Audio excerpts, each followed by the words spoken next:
Bonjour et bienvenue à la 3e séance de notre cours intitulé « À qui appartient la beauté? Art et culture du monde dans nos musées ».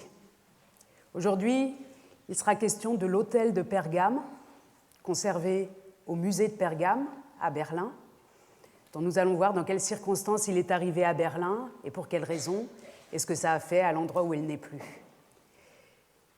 Juste pour rappel, la semaine dernière, nous nous sommes occupés ensemble de la reine Néfertiti, qui est aussi conservée dans les musées de Berlin depuis le début du XXe siècle.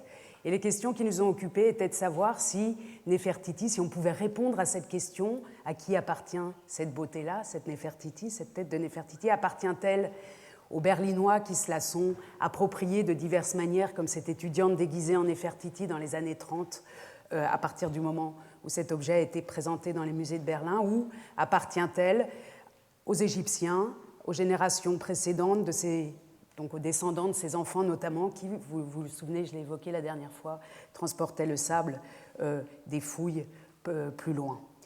Nous avions vu que toute cette affaire Néfertiti était une affaire aussi franco-allemande et pas seulement égypto-allemande, et que c'est finalement Adolf Hitler qui avait refusé sa restitution en 1934.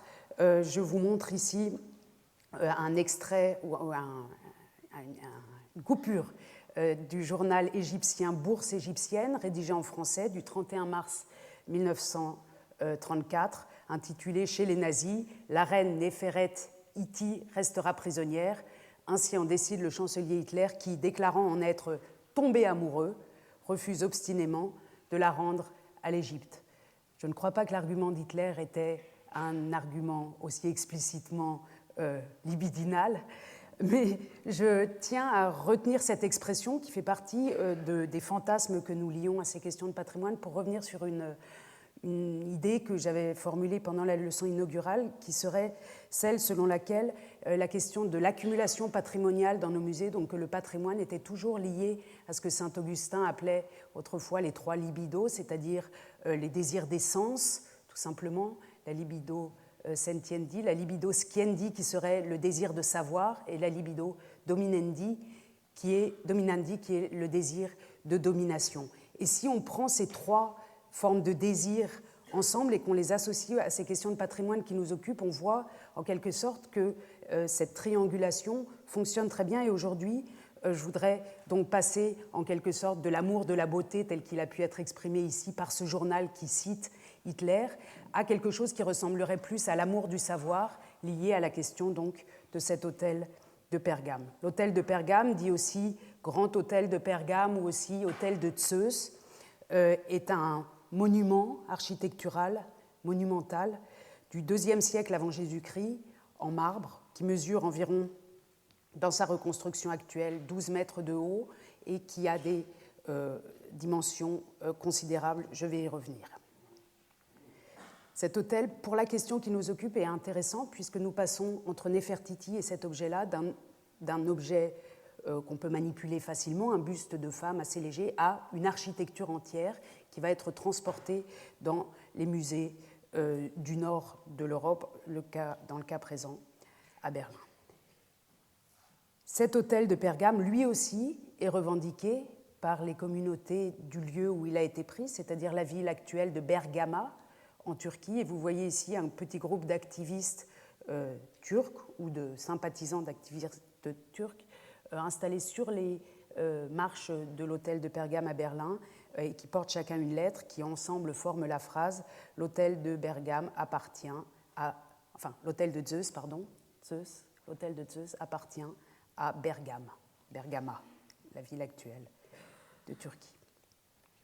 Pour tenter de répondre à cette question, à laquelle on n'arrivera pas à répondre aujourd'hui non plus, j'ai organisé mon cours aujourd'hui en 3 volets qui s'intitulent pour le premier « Translocation, mondialisation », pour le second « Prendre et comprendre », et pour le troisième « Reconstruction et affirmation nationale ». Et avant d'entrer dans ces 3 tiroirs du développement du cours, je voudrais revenir un instant sur cet objet, qui n'est pas vraiment un objet au sens, comme je le disais, de quelque chose qu'on peut manipuler facilement, mais qui est un objet monumental, donc objet à prendre ici plutôt au sens métaphorique. L'objet, c'est donc un autel, un temple en quelque sorte, du IIe siècle avant Jésus-Christ qui présente ce plan-là. Vous voyez donc la construction dans son ensemble qui mesure pratiquement 30 mètres par 30 mètres, donc un très grand espace sur 12 mètres de haut, je le disais à l'instant, et qui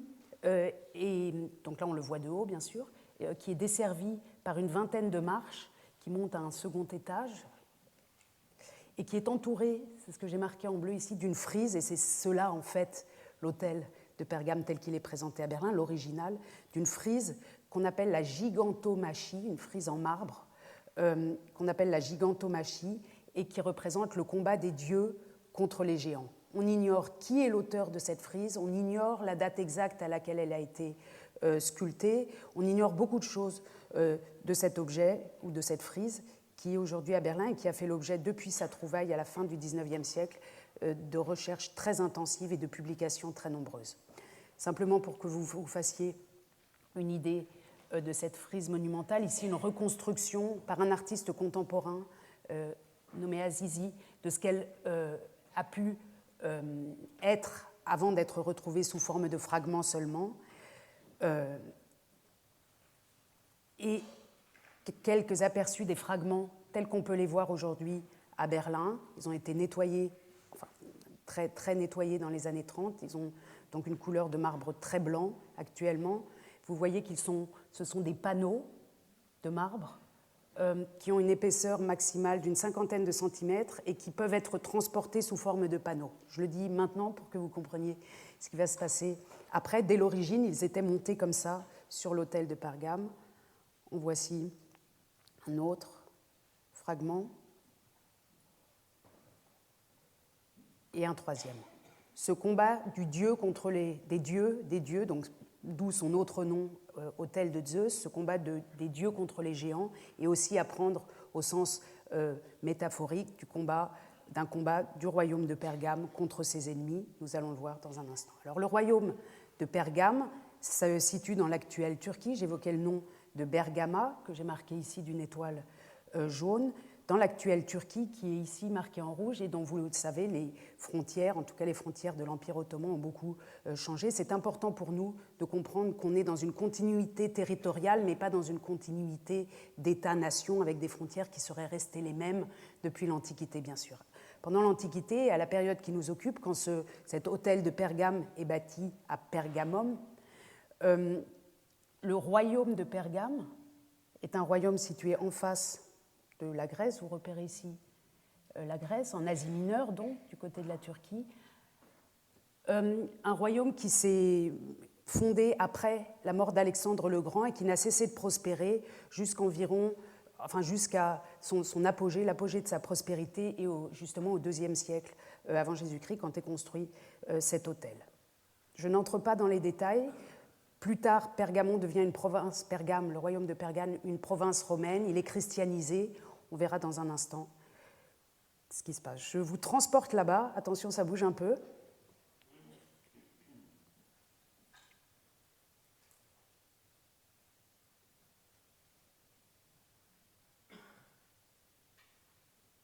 Voilà, nous avons survolé comme en hélicoptère, en quelque sorte, la ville de Pergame telle qu'elle se présentait après Jésus-Christ, peut-être au 1er ou 2e siècle après Jésus-Christ. La manipulation que j'ai faite, là, simplement, c'est de filmer un livre. Il existe un grand panorama qui a été dessiné et puis construit réellement il y a quelques années à Berlin. Et ce panorama est reproduit dans des livres et j'ai simplement filmé le livre, d'où les proportions un petit peu défaites. Vous voyez ici devant vous l'hôtel de Pergame. Vous avez vu cette ville organisée en étages, en grandes terrasses. Pergame, à l'époque, la ville est l'une des plus grandes villes, les plus importants centres culturels et industriels et économiques de l'Asie mineure, avec une agriculture très prospère, une industrie des tissus, de la céramique et du parchemin. On dit en allemand parchemin Pergament.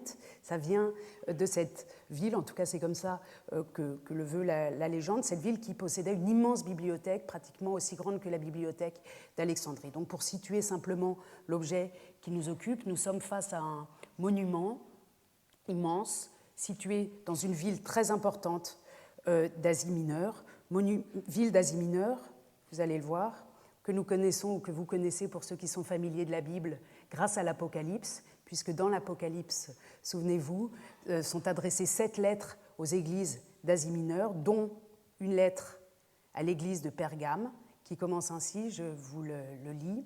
À l'ange de l'église de Pergame, écrit « Ainsi parle celui qui possède l'épée effilée à double tranchant, c'est-à-dire celui qui détient la vérité. Je sais où tu demeures. Là, sous-entendu à Pergame, est le trône de Satan.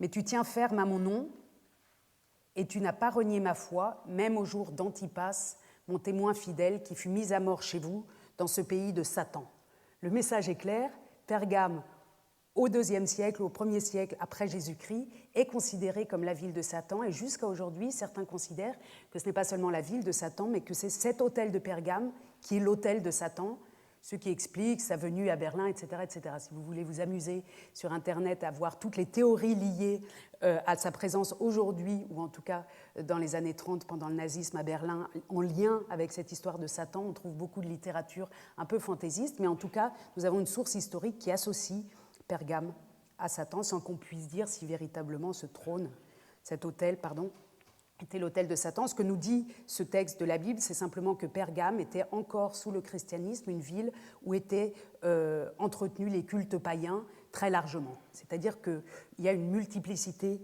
de cultes et cet autel continue manifestement de jouer un rôle autre que dans le christianisme. Autre œuvre bien connue issue de cette période et de cette ville, c'est la grande icône de l'histoire de l'Antiquité pour nous, Européens, découverte à la Renaissance, le groupe du Laocoon, qui vient aussi des mêmes ateliers et qui nous donne une idée du style, donc le style qu'on appelle hellénistique, de cet art grec expressif, extrêmement expressif. J'en arrive à mes 3 volets officiels, translocation et mondialisation. Un mot simplement sur le terme de translocation, je ne l'ai pas encore évoqué. On peut, quand on parle des objets qui nous occupent, parler de spoliation, de pillage, de conquête artistique, d'expédition archéologique. On peut utiliser beaucoup de termes qui, chacun, avec eux, transportent des implications. Quand on parle de spoliation, on parle du point de vue de la victime. Quand on parle de conquête artistique, on parle du point de vue du vainqueur. Quand on parle d'expédition archéologique, on livre en quelque sorte une explication morale ou en tout cas une explication éthique aux actes qu'on produit. Et dans mon cas, j'ai choisi translocation parce que c'est un terme neutre, non pas pour ne pas justement donner un avis éthique ou pour ne pas transporter des idées qui vont au-delà des choses mêmes, mais simplement pour être ici plus libre de penser des choses qui parfois ne sont pas pensées ensemble. Par exemple, les spoliations nazies, qui sont des déplacements d'œuvres d'art, ou les déplacements, donc pour des raisons raciales, ou les déplacements archéologiques, qui évidemment n'ont pas de raison raciale ni parfois politique, mais qui sont aussi des déplacements qui induisent parfois des conséquences semblables de sentiments de dépossession de la part des victimes ou de leurs successeurs. Alors, on revient un instant à notre zone géographique qui, vous le voyez ici, en 1878, est dans l'Empire ottoman. En rouge sont marquées les frontières actuelles de la Turquie, qu'on a vu tout à l'heure. Et ce que vous voyez en vert foncé, c'est l'Empire ottoman tel qu'il se présente dans les années 1870 environ, un empire qui a été bien plus vaste par le passé. Les zones vert clair sont celles qui ont appartenu à l'Empire ottoman au XVIIIe siècle et avant, et qui est en train, en cette fin de XIXe siècle, de rétrécir, notamment parce que les puissances européennes, dans leur politique de colonisation, s'emparent du nord de l'Afrique et d'autres régions, et du sud de l'Europe. La Grèce est autonome depuis 1830, elle a aidé par l'Allemagne pour se libérer de l'Empire ottoman, et à la fin des années 1870, à la fin du XIXe siècle, l'Empire ottoman descend jusqu'au Yémen sur la rive droite de la mer Rouge et de l'autre côté, dans un autre bras, à peu près jusqu'à Bahreïn, sur la rive gauche du golfe Persique. Nous sommes donc dans l'Empire ottoman et ce déplacement de l'hôtel de Pergame à Berlin à partir de 1878 est favorisé par d'abord la mise en place ou l'invention de la navigation à vapeur. Vous voyez ici un bateau, un navire de la marine de l'Empire allemand, et on peut voir qu'au début, ici, les cheminées de vapeur que vous voyez ici et ici se doublent de voiles. Dans un premier temps, ce bateau de la marine du Reich allemand, de l'Empire allemand, est ici devant Constantinople, que vous avez reconnu. Et ce genre de bateau, ainsi que la mise en place progressive à partir de la fin du XIXe siècle et des années 1900 de lignes de chemin de fer qui traversent l'Asie mineure, comme par exemple la ligne de Bagdad, Berlin-Bagdad, qui a été construite par des ingénieurs allemands, ou la ligne qui descend jusqu'à la Palestine, également fabriquée ou construite par des ingénieurs allemands. Ces lignes de chemin de fer permettent le transport plus facile d'objets de taille considérable. Juste pour rappel, la pierre de Rosette que vous connaissez, qui est au British Museum, pèse 120 kg à peu près. La victoire de Samothrace, que vous connaissez pour l'avoir vue au Louvre, pèse environ 1200 kg.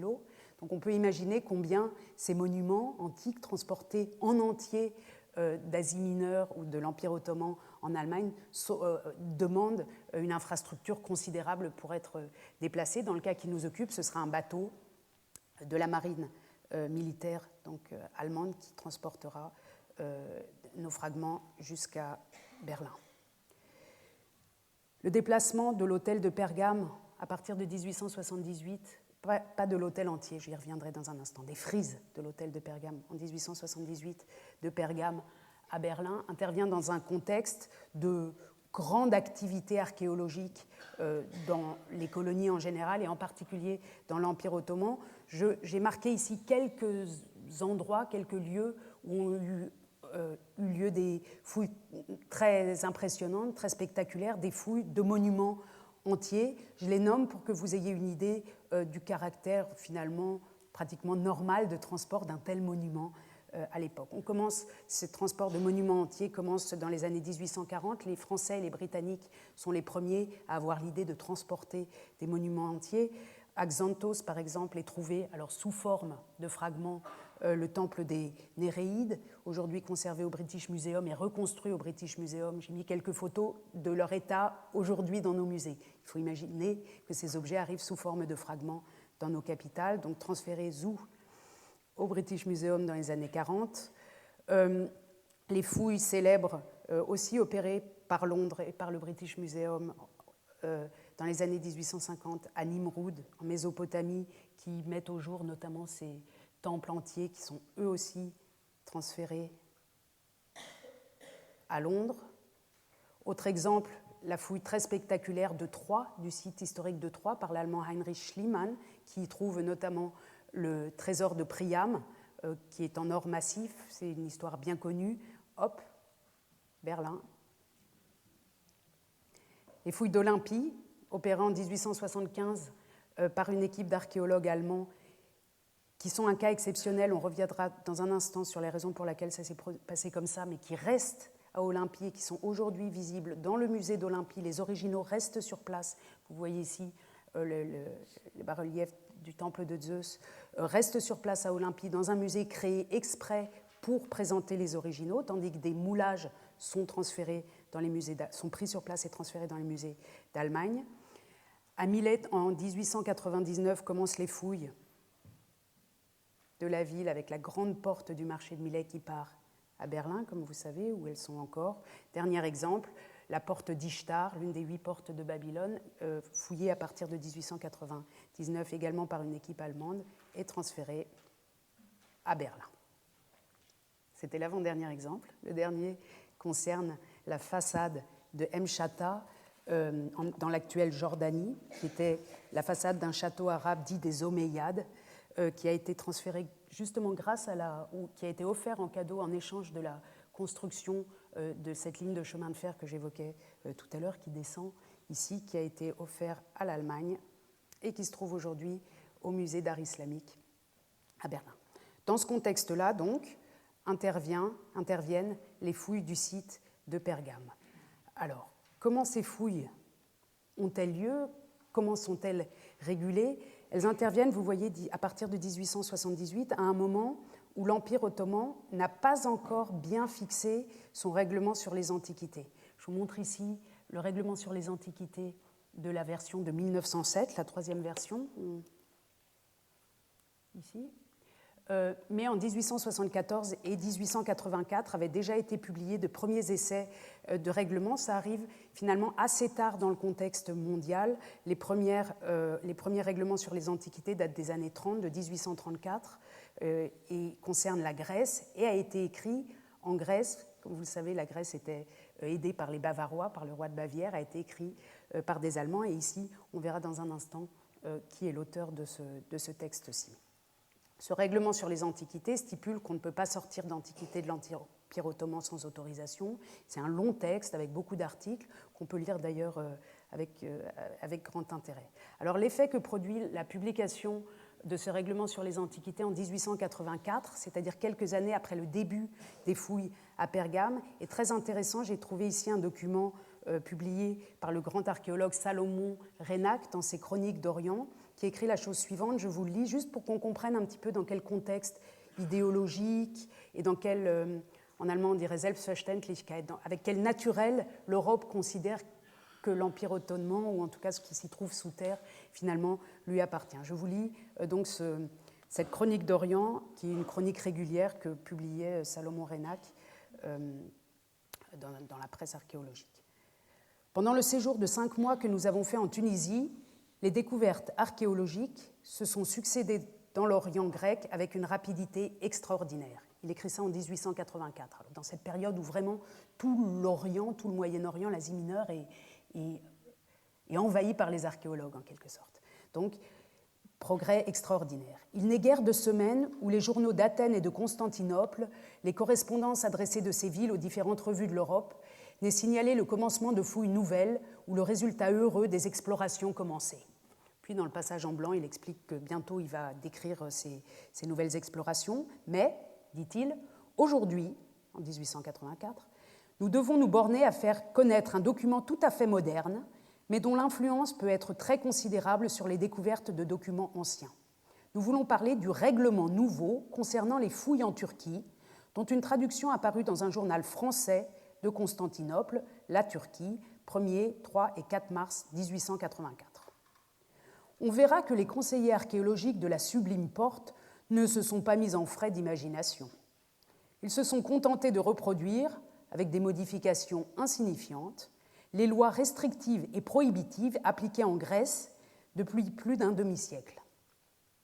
Nous ne perdrons pas notre temps à insister sur les inconvénients, sur les funestes effets de ces mesures.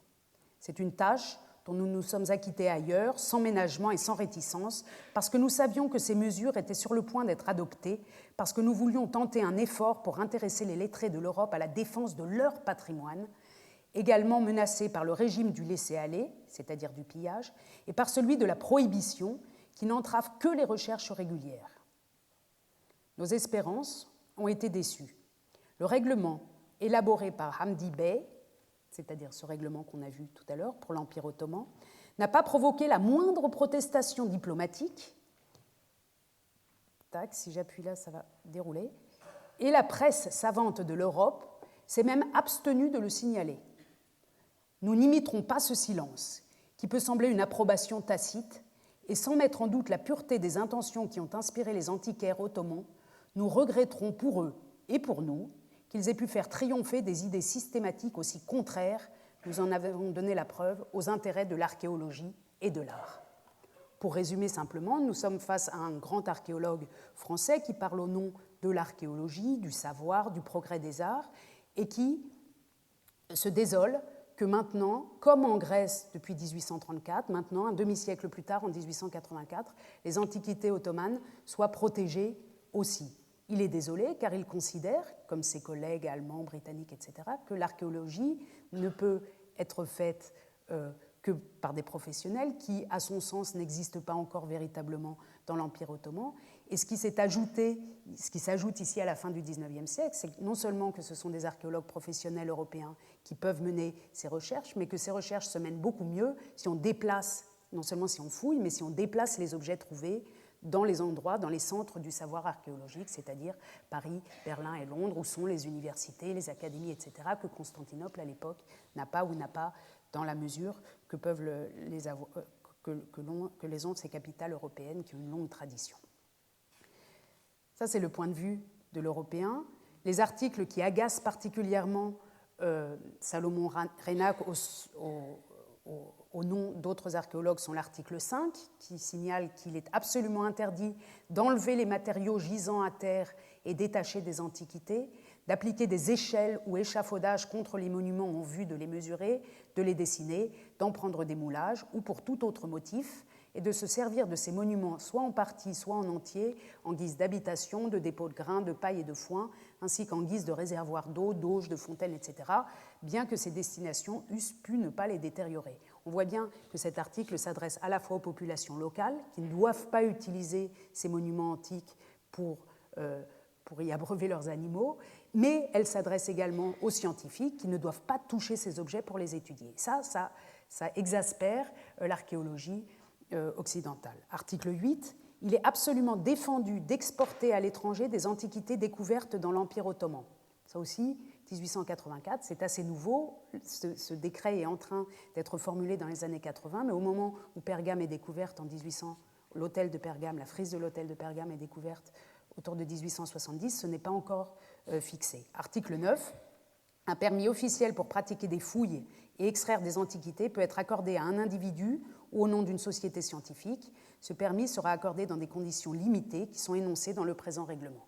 Et on continue à lire beaucoup d'articles de ce genre qui, du point de vue donc de l'Européen, sont prohibitifs et empêchent l'archéologie de faire son travail. Ce qui est très intéressant, c'est d'observer, n'entrerai pas, y compris pour des raisons linguistiques aujourd'hui, dans les détails, mais certains collègues, et notamment Edem Eldem à Istanbul, à l'université du Bosphore, travaillent sur ces questions-là. Il est très intéressant de voir comment, du point de vue ottoman, ont été observées et jugées les activités des archéologues européens. Je vous montre ici quelques pages qui concernent les fouilles de Troie par Heinrich Schliemann. Heinrich Schliemann qui était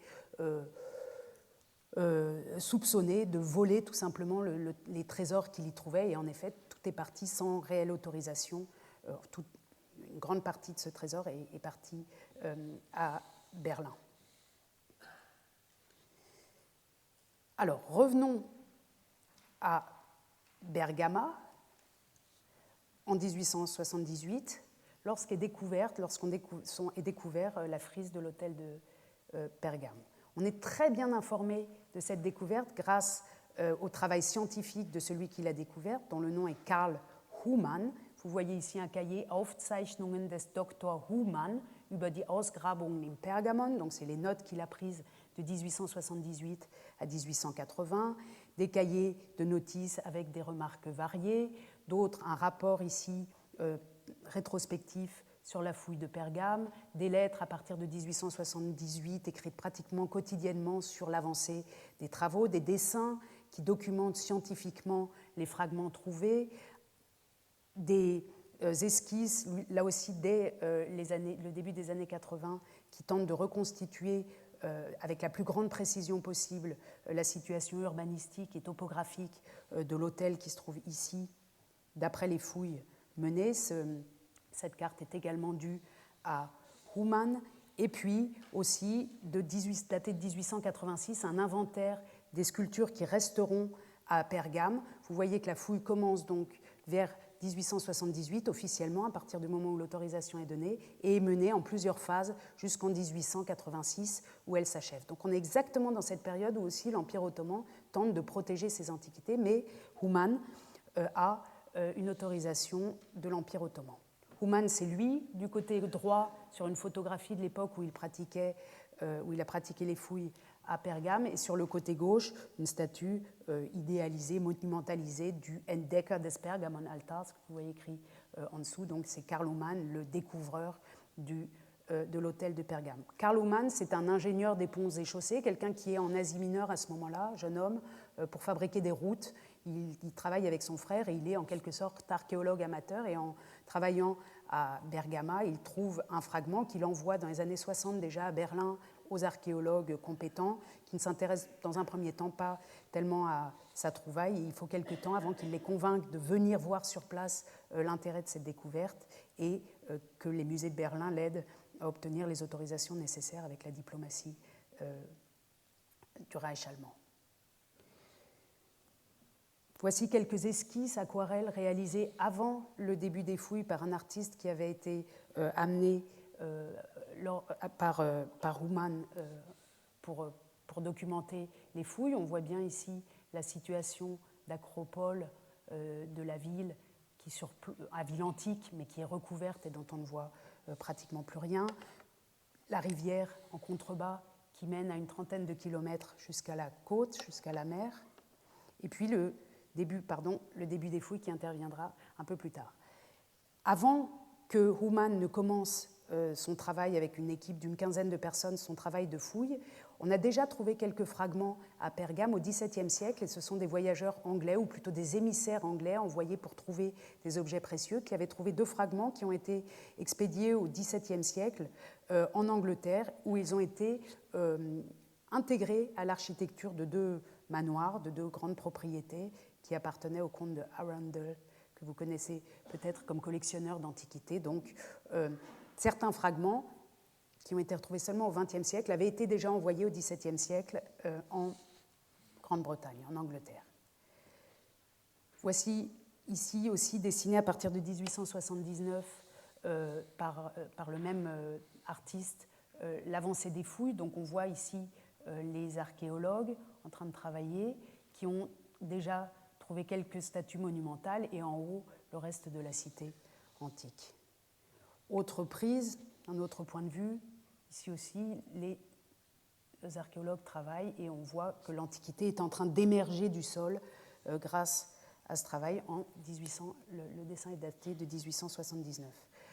Là, on est déjà à l'étape postérieure, puisqu'une autre équipe est en train, alors on le voit assez mal sur cette reproduction, mais est en train de tirer avec de grandes cordes des statues monumentales qui sont ici, donc on commence à les enlever de leur site d'origine. Elles ont émergé et maintenant on les enlève progressivement. C'est très important cette iconographie de la prise et du déplacement, aussi pour l'imaginaire. Ce n'est pas un hasard qu'un dessinateur dessine ce geste d'appropriation-là.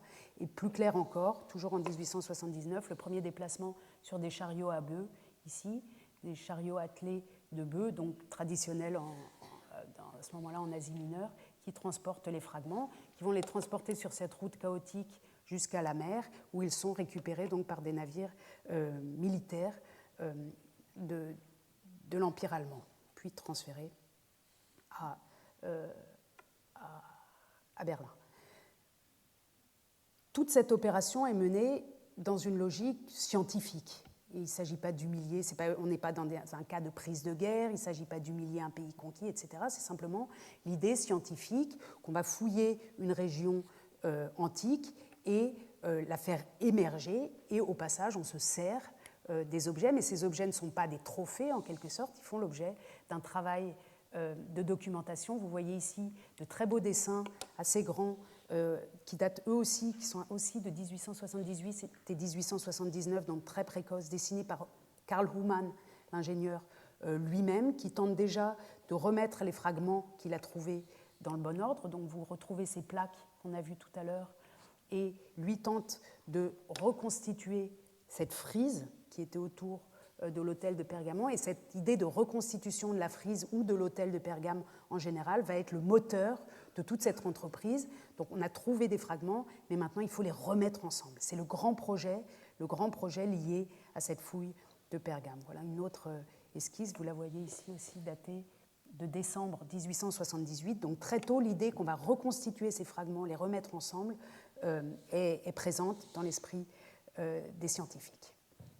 Et on trouve également, pardon pour la qualité de l'image, des premières esquisses dans les carnets que j'ai montrés tout à l'heure de Karl Humann, qui il tente d'imaginer à ce moment-là déjà comment avait pu être cet autel à partir de ce qu'il a trouvé à terre, c'est-à-dire des fondements et des restes, et puis la frise. Donc il imagine quelque chose d'à peu près carré, ce qu'on a vu, il voit assez juste, une frise qui serait à une certaine hauteur du sol, il imagine un grand escalier central qui dessert une partie supérieure entouré de colonnes, et au milieu ici l'autel des sacrifices, où ont lieu les sacrifices, où ont lieu les sacrifices. Bien. On en est là. On avait une ville antique qui a été engloutie par la terre, par le temps, au fil des siècles. Elle n'a pas été spécialement détruite. Elle n'apparaît plus. Au XVIIe siècle, certains fragments avaient été envoyés en Angleterre. Et puis à la fin du XIXe, arrive une équipe berlinoise, un ingénieur, qui un peu par hasard tombe sur ce lieu et il mène des fouilles scientifiquement correctes, très correctes, très au niveau de la science archéologique de la fin du XIXe siècle, très bien documentée, avec toutes les autorisations nécessaires. Troisième et dernier volet, reconstruction et affirmation nationale. Je viens de dire à l'instant que non seulement il s'agissait donc de remettre à jour Pergame, la Pergame antique, mais aussi de reconstruire cet autel pour tenter de lui donner un sens, et vous allez voir pour quelles autres raisons. À Berlin, en 1878,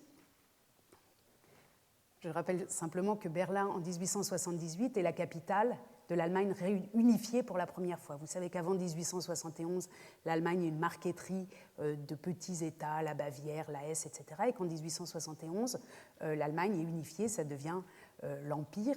Et c'est en quelque sorte un empire assez tardif, un peu en retard par rapport à les pays concurrents de l'époque pour l'Allemagne, c'est-à-dire la France et l'Angleterre. Et Berlin, en particulier, n'a jamais été une capitale centralisée. Elle était la capitale de la Prusse et elle est assez en retard pour ce qui concerne ses institutions et notamment les musées. Vous voyez ici l'île des musées au centre de Berlin. Ici, en 1878, les lignes de train, ce qu'on appelle la S-Bahn à Berlin, la Schnellbahn, existent déjà. Ce qui existe par ailleurs, c'est le château des rois de Prusse, qui est ici, le château des Hohenzollern, la grande cathédrale, un musée construit en 1830 par l'architecte Schinkel qui s'appelle aujourd'hui le Altes Museum, le musée vieux.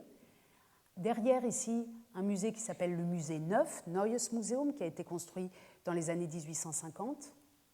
Et puis tout récent, tout neuf, là, la Nationalgalerie, qui est un produit de cette unification de l'Allemagne, qui est la galerie nationale, destinée initialement à présenter l'art national allemand contemporain, la peinture vivante du XIXe siècle. Donc quand ces objets trouvés à Pergame d'archéologie arrivent, ils n'ont pas de musée pour eux. Les sculptures antiques sont conservées ici au rez-de-chaussée du Altes Museum à cette époque-là. Et on prend ces fouilles de Pergame comme motif pour inventer, pour imaginer à Berlin un musée gigantesque, un musée qui pourrait rivaliser avec le British Museum qui, depuis les années 1850, est dans ce grand bâtiment prestigieux et c'est un musée qui existe à l'époque depuis 100 ans et qui a déjà beaucoup accumulé de trésors d'Asie mineure, d'Égypte, de Grèce, etc. Comme vous le savez, donc le grand concurrent pour Berlin en termes de musée, c'est Londres et c'est par ailleurs le Louvre à Paris qui a fait l'objet sous Napoléon III d'agrandissements considérables. Dans les deux cas, à Londres comme à Paris, des sommes considérables ont été vertigineuses ont été investies dans ces grands musées entre 1850 et 1870 à peu près. Des musées qui ont une plus longue tradition que les musées de Berlin. Alors Berlin imagine, en apprenant ou en voyant arriver les premiers fragments de Pergame, Berlin imagine aussi avoir un immense complexe muséal sur l'île des musées et propose un grand concours d'architecture en 1884, c'est-à-dire vraiment au moment où Pergame et Olympie sont en train d'être fouillés, un grand concours d'architecture, c'est le premier concours d'architecture pour un musée qui demande d'imaginer un lieu pour les antiquités de Pergame notamment et celles d'Olympie. Vous voyez que le projet que je vous montre ici, qui est le projet d'un bureau dont le nom est Neckelmann, le projet s'appelle Attalos, du nom des rois du royaume de Pergame ou de certains rois. On parle aussi du royaume des Attalides quand on parle de Pergame. Donc son projet s'appelle Attalos et lui, il imagine une considérable coupole ici. Je vous montre quelques autres exemples. Ce concours d'architecture a eu un grand succès et un très grand nombre d'architectes y ont participé. Celui-ci nous permet de mieux comprendre la situation. On est sur l'île des musées. Donc pour le moment, je vous le disais, il y a à l'époque le Altes Museum et le Neues Museum et tout ça, là, est vide, sauf qu'il y a déjà la ligne de train, là, que je vous ai montré tout à l'heure. Et cette ligne de train, c'est non seulement la S-Bahn, le RER local, mais c'est aussi la ligne qui va de Paris à Moscou. Alors c'est absolument sensationnel. On imagine de mettre la plus grande modernité, c'est-à-dire la ligne Paris-Moscou, qui relie les deux empires, peut-être, enfin la France et la Russie en tout cas, qui traverse Berlin, et non seulement qui traverse Berlin, mais qui traverse l'Antiquité à Berlin. Vous voyez évidemment le message politique, c'est à la fois la traversée d'un empire nouveau, mais c'est un empire qui assume l'héritage antique et qui le met en scène, et tous les voyageurs qui font le trajet peuvent voir à travers les fenêtres. Il y avait dans beaucoup de projets, et jusqu'à aujourd'hui, mais elles vont être bouchées, des fenêtres ici, et pour ceux qui connaissent Berlin, vous savez combien, quand on passe à cet endroit-là, on peut voir de chaque côté les salles maintenant du Bode Museum qui est ici et du Pergamon qui est ici. On voit bien que ce projet, ce concours d'architecture est fait pour l'hôtel de Pergame. Ici, c'est un peu flou, mais vous voyez écrit Pergamon Museum, et l'autre musée qui doit prendre place ici, c'est Olympische Altertümer, c'est-à-dire pour Olympie, simplement des plâtres et des moulages, puisque les originaux restent sur place, et pour la partie Pergame, les originaux qui sont en train d'arriver, ou qui arrivent depuis quelques années à Berlin, pour lesquels on n'a pas de place. Autre idée, je vous les montre parce que, évidemment, rien de tout cela n'a été réalisé, le concours d'architecture n'a pas abouti. Vous voyez ici l'hôtel de Pergame installé tout en haut d'un double ou triple escalier qui augmente encore sa grandeur, et toutes ces mises en scène muséologiques, muséographiques sont évidemment aussi des messages politiques adressés à Paris et à Londres. Ce qui se cache derrière une mise en scène comme celle-là, c'est quelque chose comme, regardez, nous, Reich allemand, on arrive tard sur le parquet diplomatique comme empire, mais nous sommes capables de reconstruire des monuments entiers et en plus de créer des musées entièrement pour eux. Donc, message implicite, nous sommes les meilleurs gardiens, ou nous sommes d'excellents gardiens de l'Antiquité. Dernier projet amusant, celui-ci qui propose de reconstruire l'hôtel de Pergame sur le toit du musée, avec donc toujours la ligne de train Paris-Moscou ici, sur le train du musée, et les cheminées qui chauffent le musée, puisqu'on est à Berlin où il fait froid 9 mois sur 12, les cheminées du musée sortiraient ici, ce qui permettrait, dit l'architecte, de faire penser que l'Antiquité est toujours vivante et fume toujours, et qu'on est en train de faire des sacrifices sur le toit. Vous imaginez les fantasmes qui sont des fantasmes architecturaux, muséologiques, mais qui sont aussi des fantasmes politiques liés à l'arrivée de ce monument.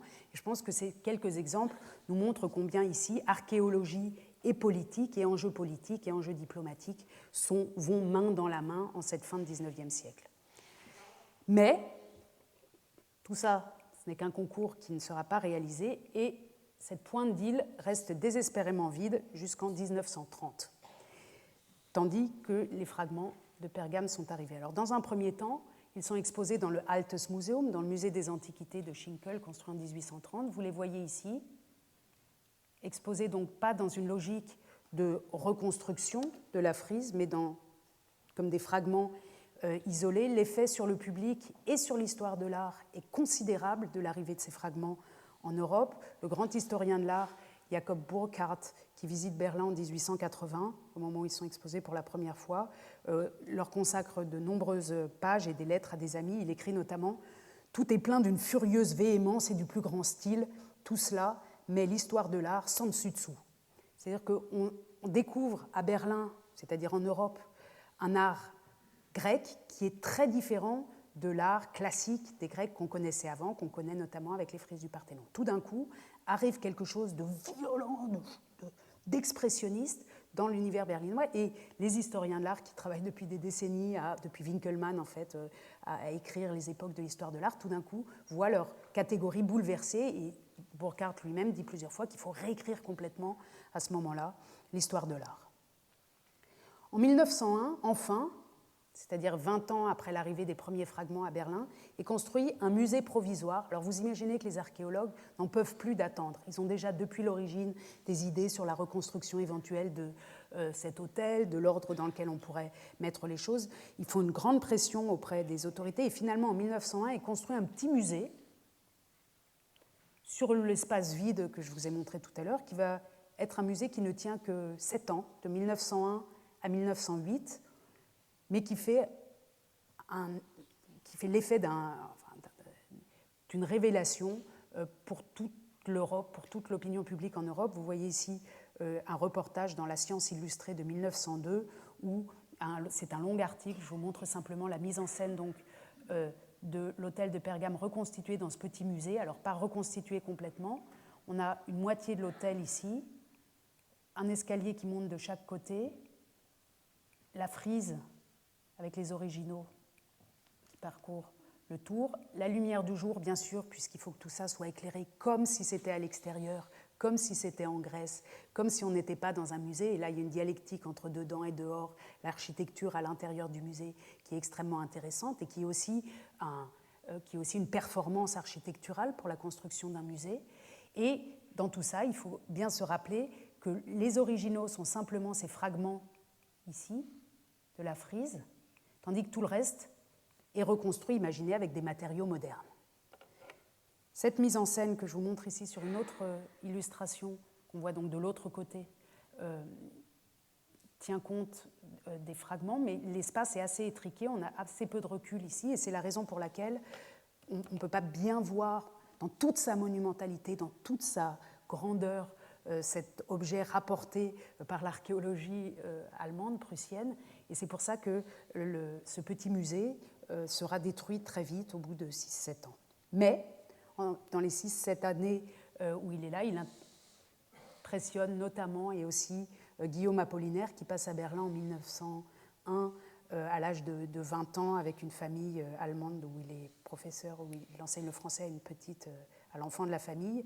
Il voit ce musée-là, ce petit musée provisoire. Évidemment, il ne sait pas que c'est provisoire. Et il publie dans la Revue Blanche son premier texte de critique d'art, c'est-à-dire que son premier texte de critique d'art d'Apollinaire, un auteur français, vient de Berlin et vient de cet hôtel de Pergame.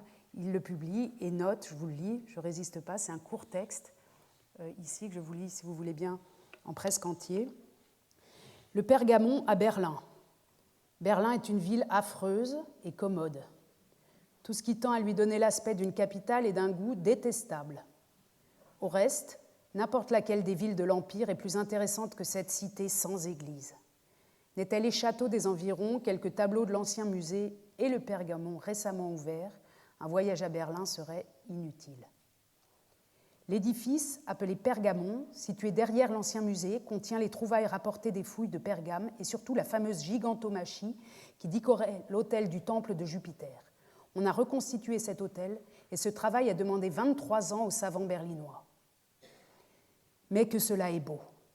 Quel magnifique poème de pierre! Les dieux olympiens terrestres, marins et infernaux, les animaux, les géants, les monstres entremêlent furieux leurs membres parfois mutilés, les torses des déesses se cabrent sur les bras des héros, des faces se crispent, des bouches mordent.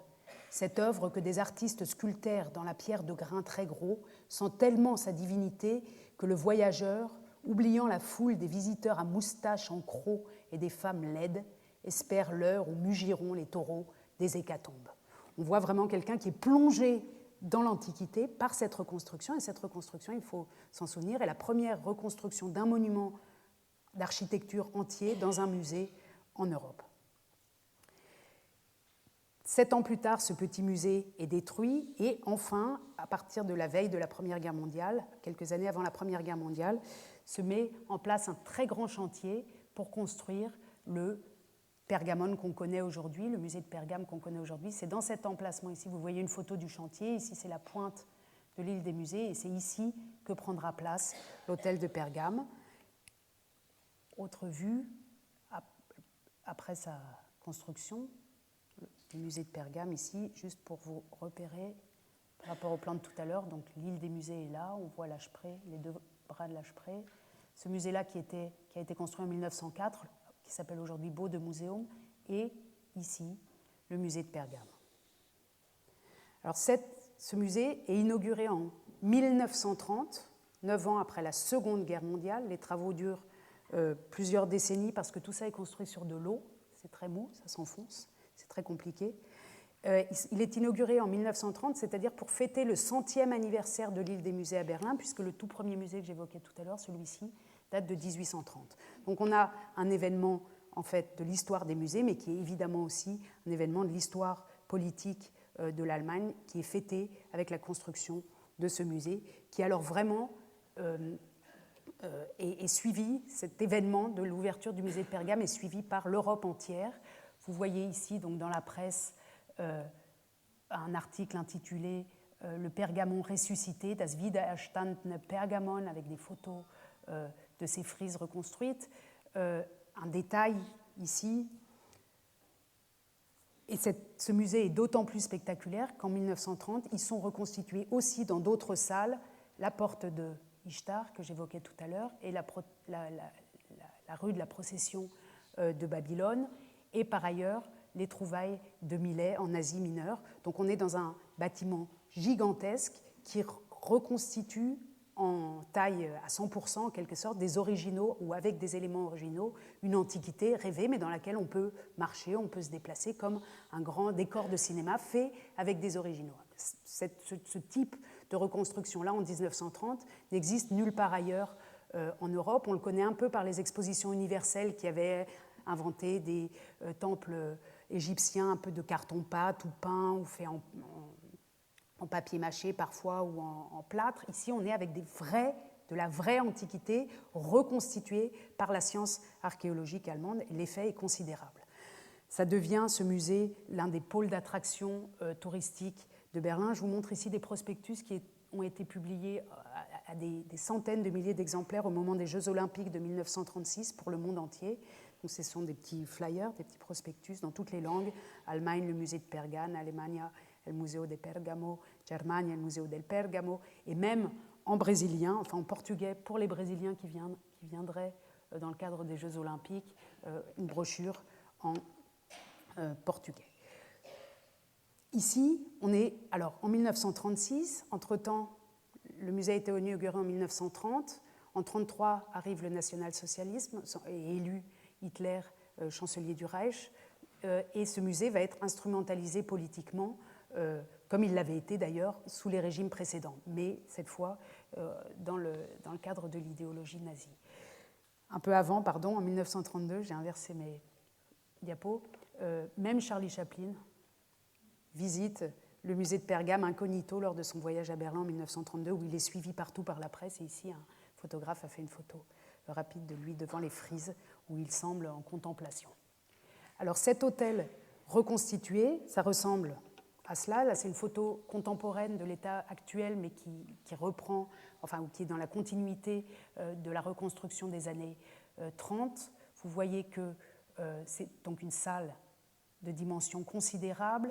On trouve l'hôtel ici reconstitué à demi, avec une grande volée de marches complète, entière, qui n'est pas divisée comme dans le musée précédent.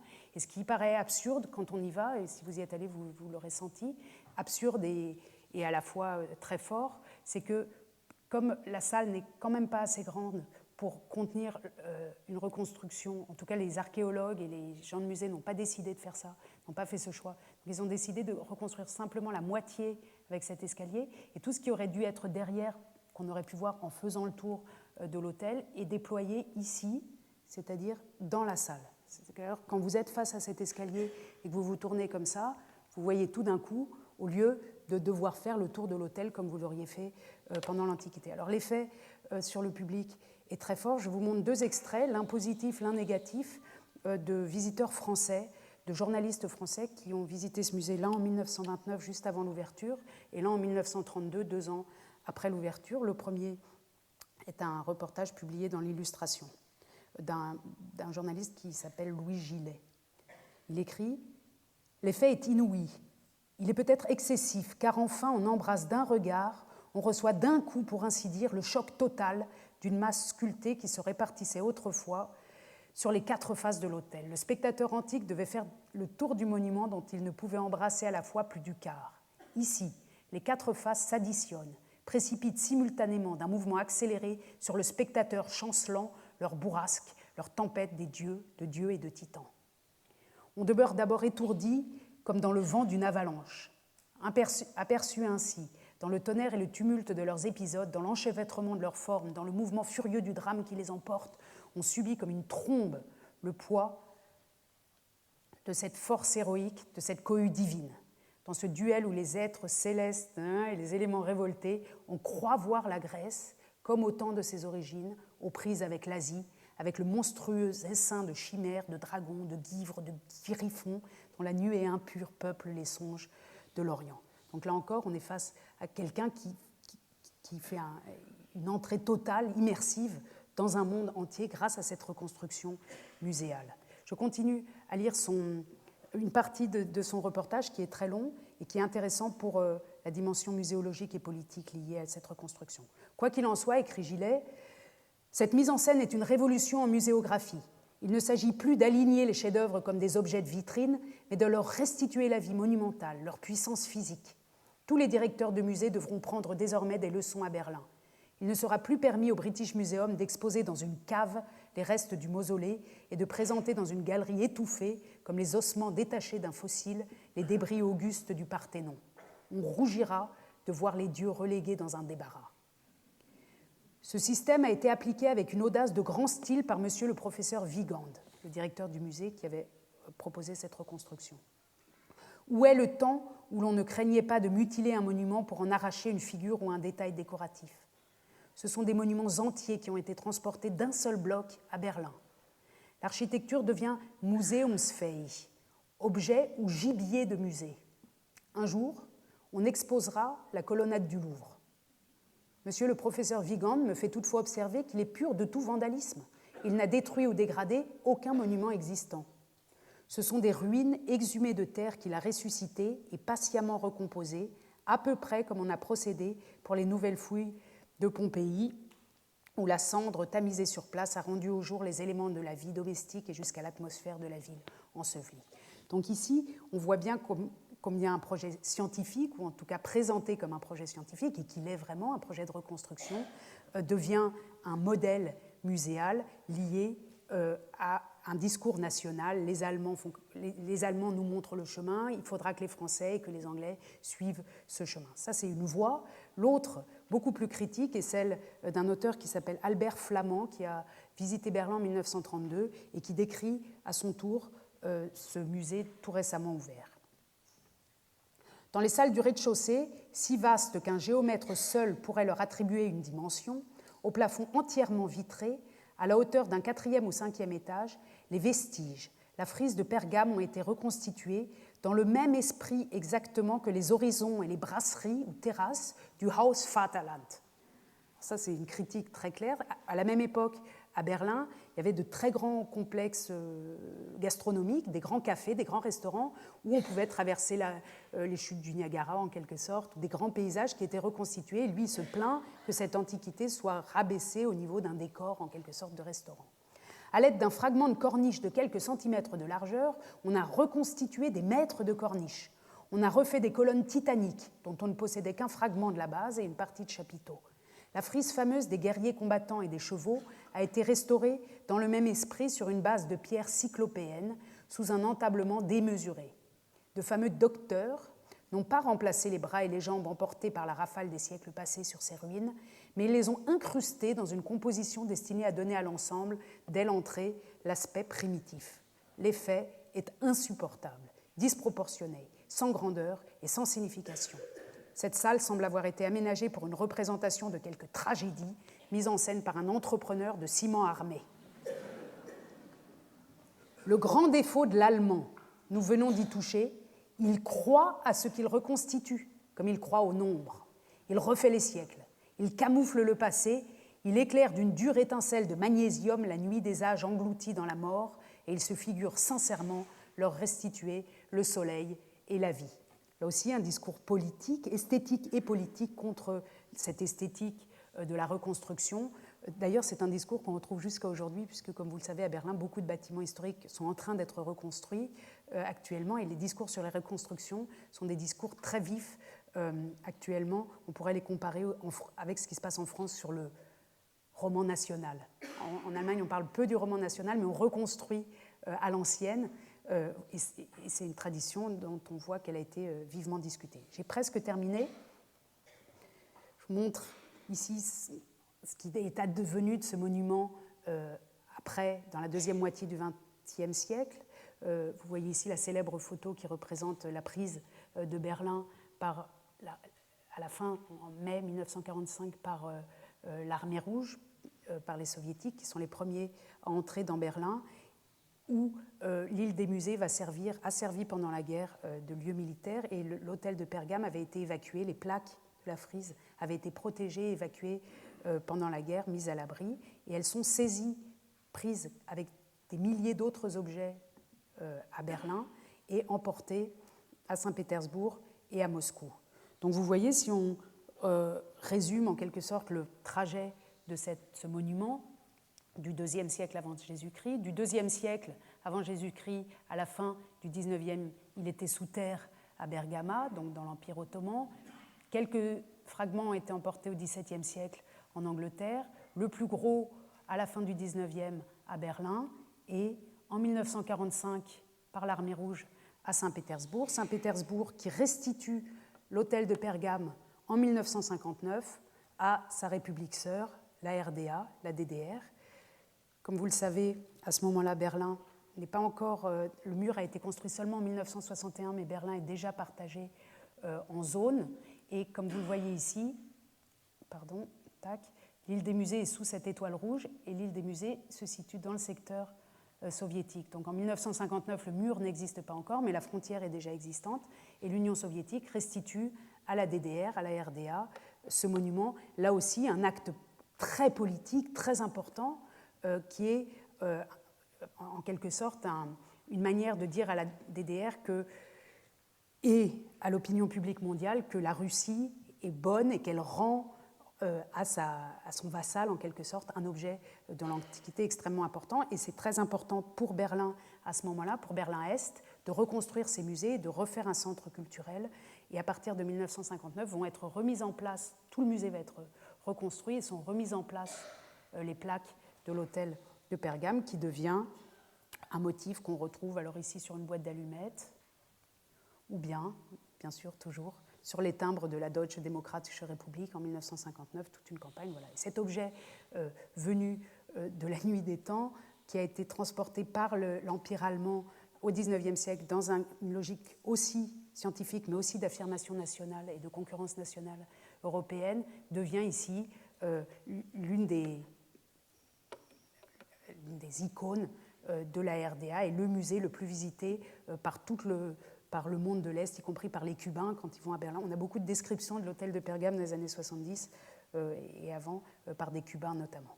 Donc, l'histoire de l'hôtel de Pergame illustre avec beaucoup de clarté les mécanismes par lesquels l'idéologie du musée national à vocation universaliste se met en place au XIXe siècle.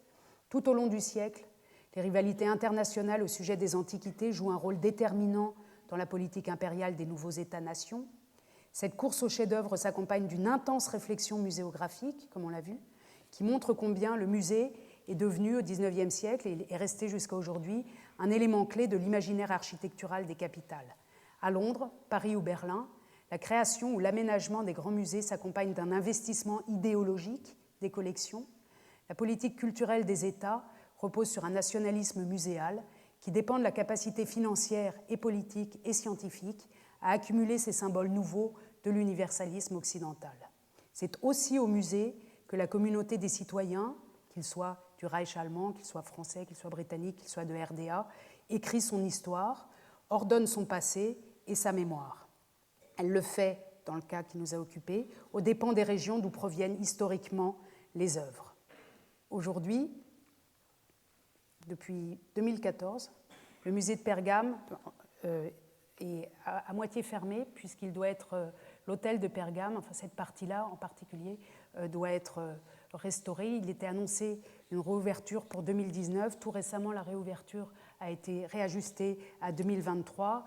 Normalement, 261 millions d'euros devaient être investis dans la restauration de ce complexe muséal. Maintenant, on parle de 477 millions d'euros. Ce sont des sommes considérables. Ce sont des sommes qui nous rappellent que là aussi, dans ce cas, la Bundesrepublik allemande, dans un souci de conservation, bien sûr, sans doute réel, mais aussi dans un geste d'affirmation nationale, me semble-t-il, utilise ce musée pour montrer combien elle est capable, financièrement, scientifiquement et culturellement, de présenter l'Antiquité au monde entier.